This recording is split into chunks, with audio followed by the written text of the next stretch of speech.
You go, new guy. And by that, I still obviously mean the new fully customizable... Come back with us to the Abbey. No. The magical wards will protect you. No. Hell no. You can hide there. Help us track down Sin. No! Fight off the vampire infestation. If you insist. Look, Ma, I'm gonna be DLC. Marvel's Midnight Suns was released in 2022 and developed by Firaxis Games and published by 2K. It's available on pretty much everything except for the Switch. Now this is a turn-based card game strategy thing with some pretty cool animations and level of interactivity where you can launch enemies into objects or launch objects into people, create buffs and debuffs, etc. Pretty cool stuff. Like I said, the animations are pretty nifty. There are 13 playable heroes in the base game and 4 DLC, which is pretty piss poor in my opinion when you realise just how many heroes are actually in Marvel's roster and villains.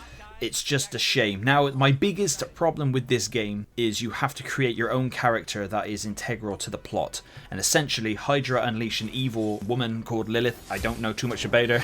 Well, I didn't know before the game. I'm not 100% sure if she's from the comics or not.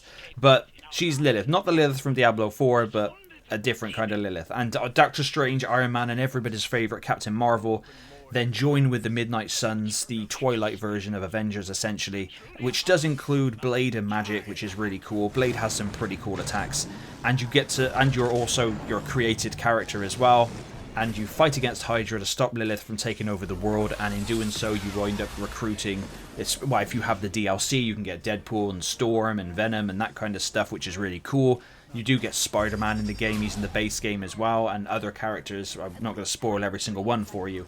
Each individual character can be leveled up and given different bits of gear and stuff to make their attacks a bit more... it's RPG stuff, okay? There's actually quite a lot in this game, and I don't want to make this video like 4 to 5 hours long talking about it, so I'm just trying to give you the quick rundown.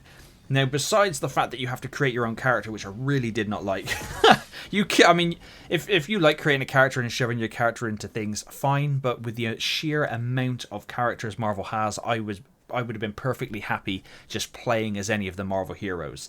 That aside, Midnight Suns is actually quite a cool game, with, like I said, many moving parts. And besides the combat, which just goes down by utilizing cards from a deck that you create for each character, you can customize and buy things for your character's room at the home base. You can improve relationships with other characters by hanging out with them and that kind of stuff. Like I said, level each character up, unlock costumes for each character as well. You can craft things, research things, you can train with them.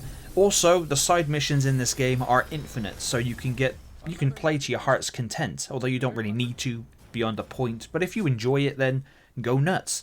Is Midnight Sun a masterpiece? Absolutely not, but it was definitely better than I was expecting it to be, in all honesty.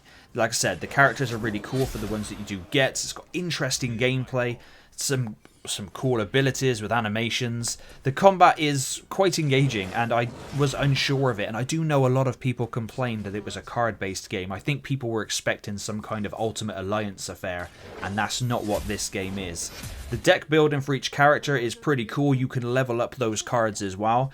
You can also communicate with characters through like a in-game Facebooky thing, which is really nifty. There's dialogue choices, so you can choose to go towards the light or the dark path. Kind of treading on Star Wars territory there. You can utilize the environment with electricity, fire, water, all that kind of jazz for knockbacks and pretty cool elemental status effects. And in total there are 21 main missions, and couple that with the infinite side missions, you do get a pretty good bang for your buck here. Now, the character models and the graphics do feel a little last gen, especially the mouth and facial animations. They are not great.